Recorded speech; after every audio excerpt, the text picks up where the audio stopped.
My name is Nico Steves. Podcasts this summer season will run 15 minutes each in a re-release of my book, The Constant Procession, the history of the Virgin Mary since she passed on. First up, I'd like to thank you for your listening to these weekly Constant Procession podcasts, and also for purchasing plus spreading the word about my book, The Very Fine Light, which is available on Amazon.com. This summertime, I'll podcast the entire audio version of my first book, The Constant Procession. I hope you enjoy these weekly 15-minute installments that will drop every Tuesday morning throughout the summer right here on NicoSteves.com. And if you want to hear the first episode, just search for episode number 512.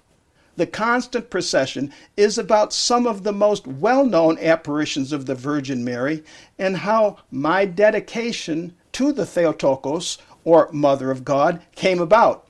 Also, from time to time during these weekly podcast drops, you'll hear updates about my newest book that is now undergoing the line edit process.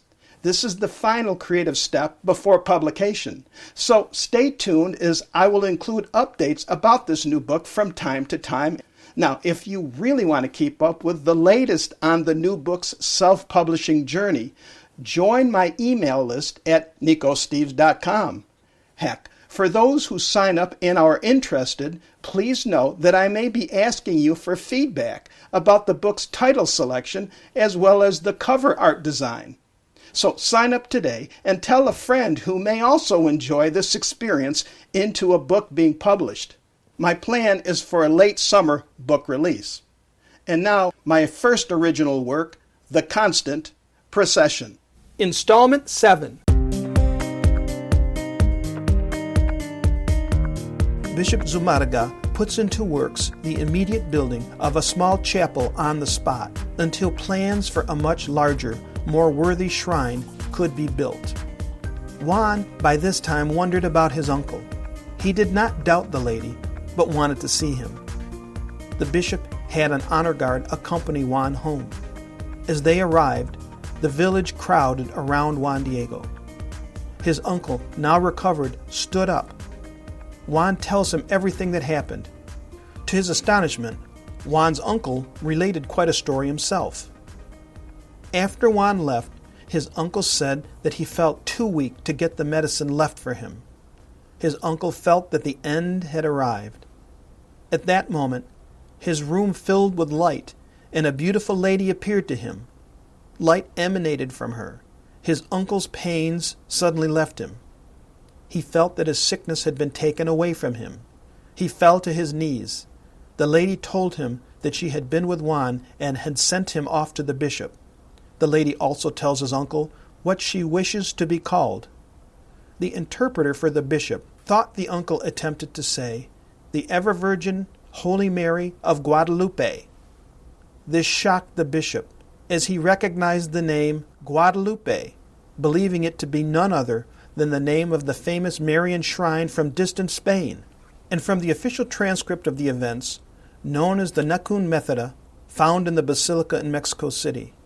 I wish that a temple be erected here quickly, so I may therein exhibit and give all my love, compassion, help, and protection, because I am your merciful mother, to you and to all the inhabitants on this land, and all the rest who love me, invoke and confide in me, to listen therein to their lamentations, and remedy all their miseries, afflictions, and sorrows. Construction of a temporary shrine began at once, with a more permanent one to follow. Today, this is one of the most visited basilicas in the world. But today, it is no longer on the outskirts of town, thanks to the urban sprawl of this growing megapolis of 14+ million people. As you approach the grounds, which are surrounded by a tall fence, you will find a hustle-bustle outside the gate. There is a carnival-like atmosphere, with shops and tents that line the surrounding streets to accommodate the legions of visitors who come. Outside, vendors hawk trinkets and all the associated souvenirs you would expect to find at any tourist spot. These activities as you approach the gates tend to overshadow one's expectation of a serene atmosphere associated with an apparition site. But once inside the gates, with the exception of a few out-of-place vendors who have encroached that offer opportunities to take your picture adorned with a festive sombrero as you climb the stone steps up to the hilltop, outside of this distraction, everything else becomes more subtle and humble. You find a respite from the outside helter-skelter world. At the base of the hill is the traditional sanctuary built in 1706 with its noticeable lean to the left. At the time of my visit, it had been undergoing renovations to reinforce its foundation. To the left of this sanctuary is the newer sanctuary. It is of a modernist style and design, completed in 1976 to replace the leaning sanctuary. The modernist style is a great surprise and departure in look and feel from the more traditional design, but that difference dissolves as you enter this newer sanctuary. The sanctuary's design makes possible several purposes. In addition to offering a place to pray, it is where St. Juan Diego's tilma is on display. Hence, the tilma is the center of attention as you walk into this large, very open sanctuary. Also, the space is designed to hold a huge number of people, up to 40,000 people at a time, with temporary seating in place. Yet within the design is a clever twist, which gives people a way to get a closer look at the tilma. Confessions and Mass are held all day, most every day. Some of these ceremonies are at established times, some are unannounced. There are formal gatherings, there are informal gatherings, there are spontaneous gatherings too on the vast plaza. It is a constant procession, well documented by an endless number of glowing candles. As each candle is lit, someone's prayer emanates from this placid site where the Madonna wishes for the people to come.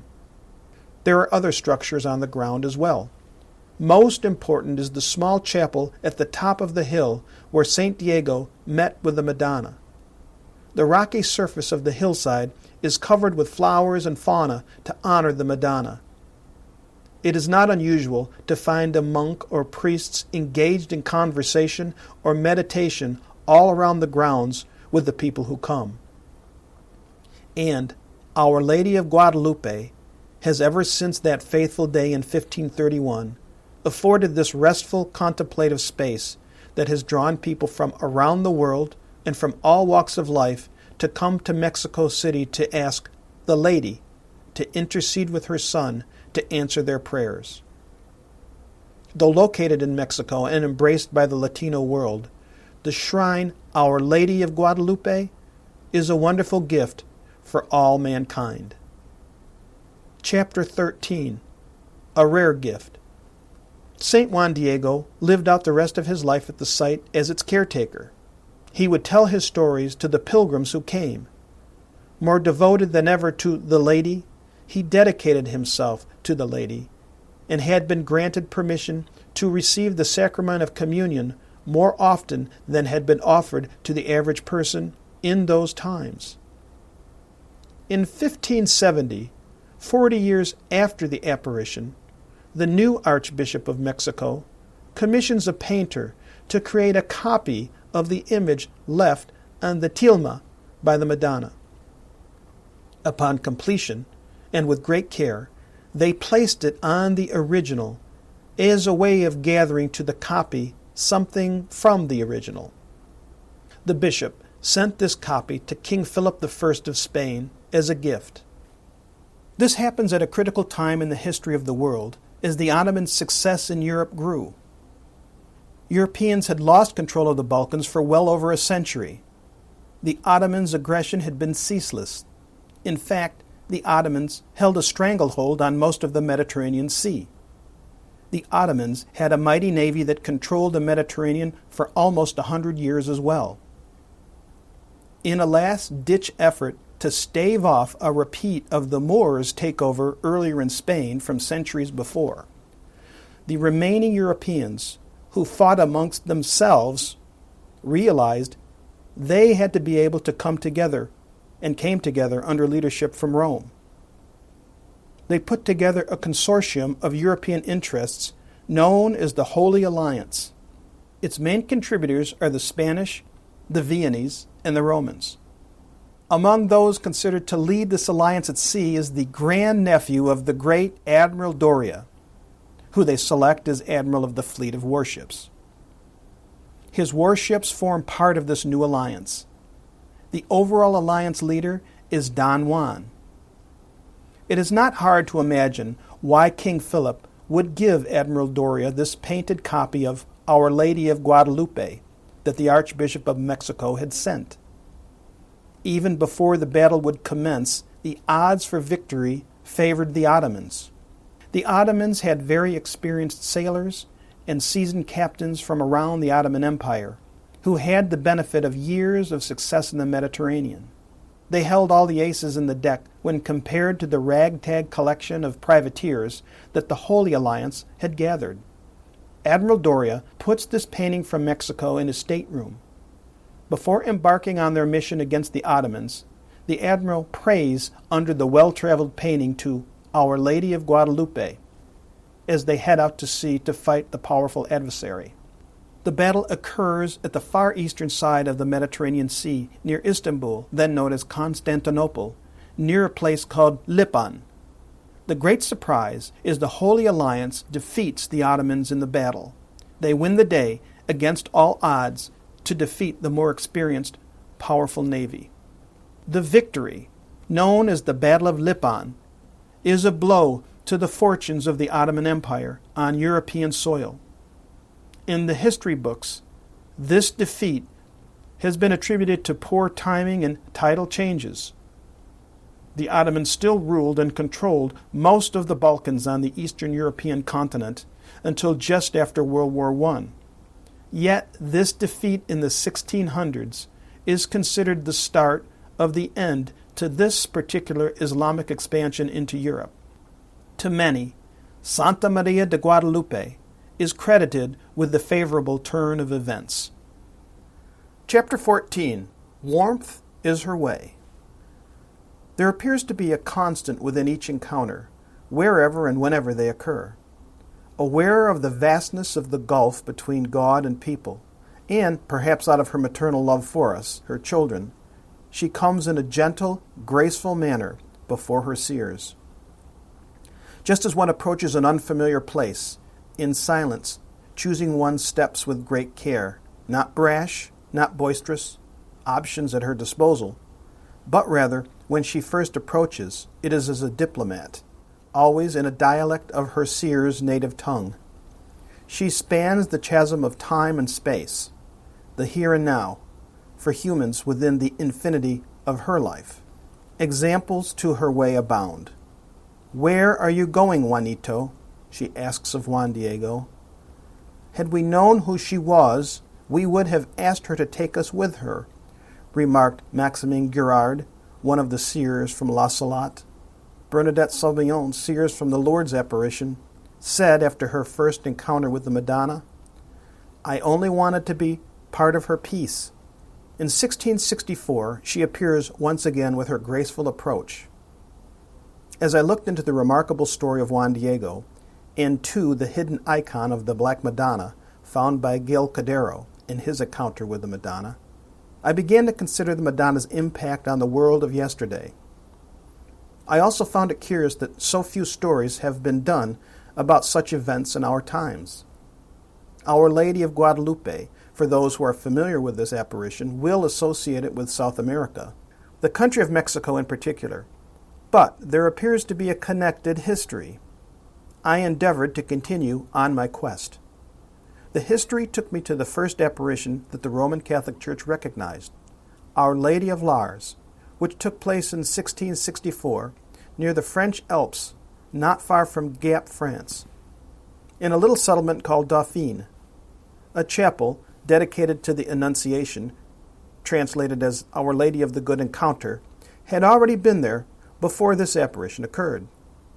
The Madonna told her seer, "I asked my son for Lars, for the conversion of sinners, and he granted it to me." The apparitions of Our Lady of Laus between 1664 and 1718 in Saint-Antien-le-Laus, France, are between her and a young girl, Benoit Recule, who's a young shepherdess. Benoit's experiences first gained recognition by her local diocese of the Roman Catholic Church on September 18, 1665. Worthy of note, this is the first Marian apparition to be approved in the 21st century by the Roman Catholic Church itself on May 5, 2008. Over 120,000 people come to visit this apparition site each year. In May of 1664, Benoit, then 17, is praying the rosary, which is her favorite devotion, while watching her flock. All of a sudden, a majestic-looking old man appears, clothed in the vestments of a bishop of the ancient church.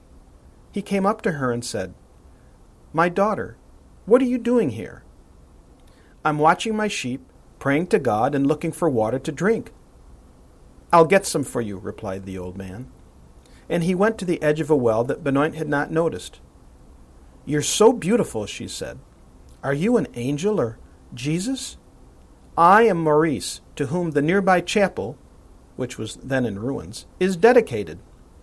"My daughter, do not come back to this place. It is part of a different territory, and the guards would take your flock if they found it here. Go to the valley above Saint-Antien, which is where you will see the Mother of God." "But, sir, she is in heaven. How can I see her here?" "Yes," Maurice replies, then says, "She is in heaven, and on earth when she wants to be." The next morning, Benoit shepherded her flock to the indicated spot, the Vallon de Fleurs, or Valley of Kilns, so called because the hill above this valley contained gypsum, which the village inhabitants extracted and fired to make plaster for their buildings. Benoit had just located the little grotto when she saw a lady of incomparable beauty holding a beautiful child by the hand. The sight ravished her. Despite St. Maurice's prediction, the shepherdess could not imagine that she could be in the presence of the Mother of God. Well, this is Nico Steves. I hope you enjoyed this installment. My book, The Very Fine Light, can be found using the title, The Very Fine Light, on Amazon.com. Please feel free to contact me at nicosteves.com. That's Nikos Steves, Steves.com. If you like this episode, and for more, share them with friends. Well, this is Nico Steves. Thank you. See you next time.